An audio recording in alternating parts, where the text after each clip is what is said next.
श्रीमद् भागवत की प्रमुख कथाएं। भगवान नर नारायण की कथा।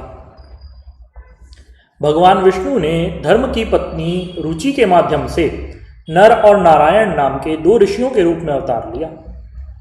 वे जन्म से ही तपोमूर्ति थे, अतः जन्म लेते ही बद्री वन में तपस्या करने को चले गए।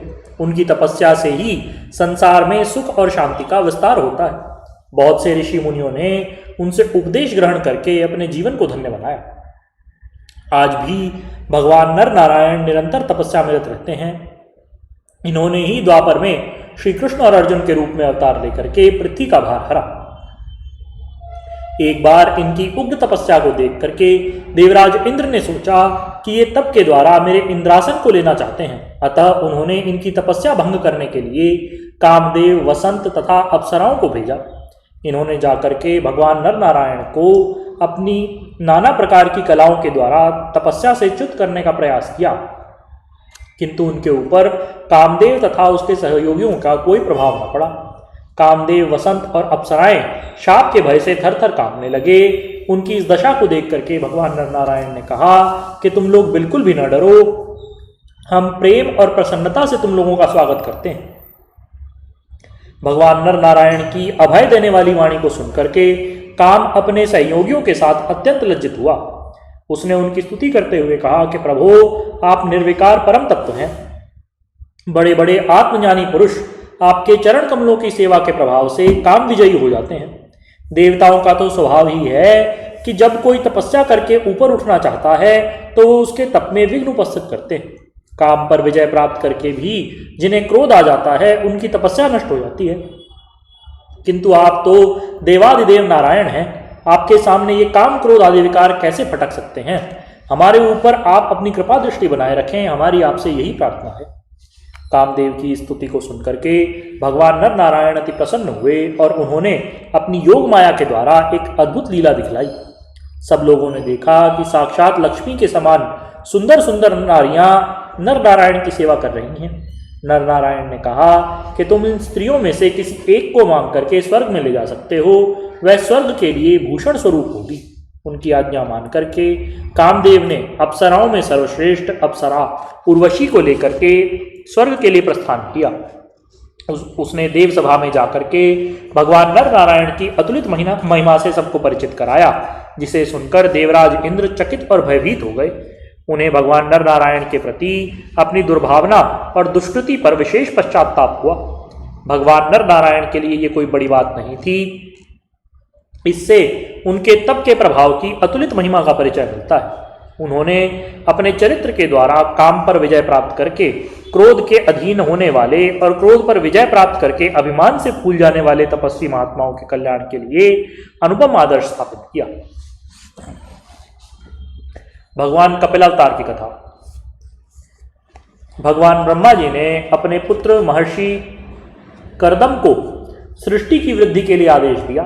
महर्षि कर्दम पिता की आज्ञा स्वीकार करके बिंदुसर तीर्थ के समीप जाकर कठोर तप में लग गए। उस समय तप ही मनुष्य की समस्त इच्छाओं की पूर्ति का प्रधान साधन था। महर्षि की तपस्या से प्रसन्न होकर के भगवान नारायण प्रकट हुए। उन्होंने महर्षि से कहा कि महाराज मनु की कन्या देवहूति तुम्हारे अनुरूप योग्य पत्नी सिद्ध होगी और तुम्हारे उद्देश्य की पूर्ति में सहायक होगी। अतः जब महाराज मनु देवहूति को लेकर तुम्हारे आश्रम पधारें, तब तुम उनसे देवहूति से विवाह करने के लिए स्वीकृति ले लेना। कालांतर में मैं स्वयं तुम्हारे माध्यम से देवहूति के गर्भ से अवतार लूंगा और संसार को सांख्य शास्त्र और भक्ति का उपदेश करूंगा। एक दिन महाराज मनु महर्षि कर्दम के आश्रम पर पधारे और महर्षि का देवहूति के साथ विवाह संपन्न हो गया। विवाह के बाद भी महर्षि अपनी तपस्या में ही लगे रहे और आश्रम की व्यवस्था तथा महर्षि की सेवा ही देवहूति की नित्य की दिनचर्या हो गई। राजकन्या से अब वे वल्कल धारिणी तपस्विनी बनकर रह गई।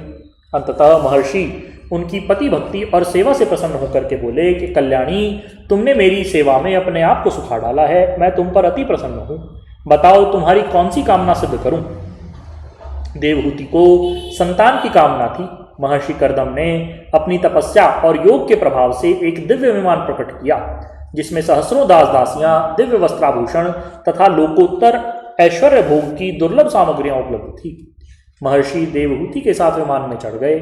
उन्होंने विमान में ग्राह्यस्थ सुखों का भोग करते हुए वर्षों बिताए। देवहूति ने 9 पुत्रियों को जन्म दिया, जिनका विवाह महर्षि मरीचि, अत्रि, अंगिरा आदि ऋषियों के साथ संपन्न हुआ। महर्षि कर्दम ने सोचा कि विषयों में लग करके मेरा पूरा जीवन नष्ट हो गया है। उनमें वैराग्य का उदय हुआ। अब उन्होंने अकेले ही तप के लिए वन जाने का निश्चय किया। देवहूति ने अत्यंत व्याकुल होकर के उनसे दीन शब्दों में कहा कि देव, मैं इंद्रियों के विषय में मूढ़ बनी रही, आपके प्रभाव से अनभिज्ञ रही, फिर भी आप जैसे महापुरुष का संग कल्याणकारी होना चाहिए, अतः मेरे उद्धार का मार्ग बताने की कृपा करें। महर्षि बोले, भद्रे, व्याकुल न हो, तुम्हारे गर्भ से परम पुरुष प्रकट होने वाले हैं। वे तुम्हें तत्व ज्ञान का उपदेश करेंगे। उनका दर्शन करके ही मैं यहां से जाऊंगा। समय पर भगवान कपिल ने देवहूति के गर्भ से अवतार लिया। महर्षि उनका दर्शन करके और आदेश लेकर के तप के लिए वनों में चले गए। भगवान कपिल ने अपनी माता को तत्व ज्ञान का उपदेश देते हुए कहा कि यह मन ही मनुष्य के बंधन और मोक्ष का कारण है।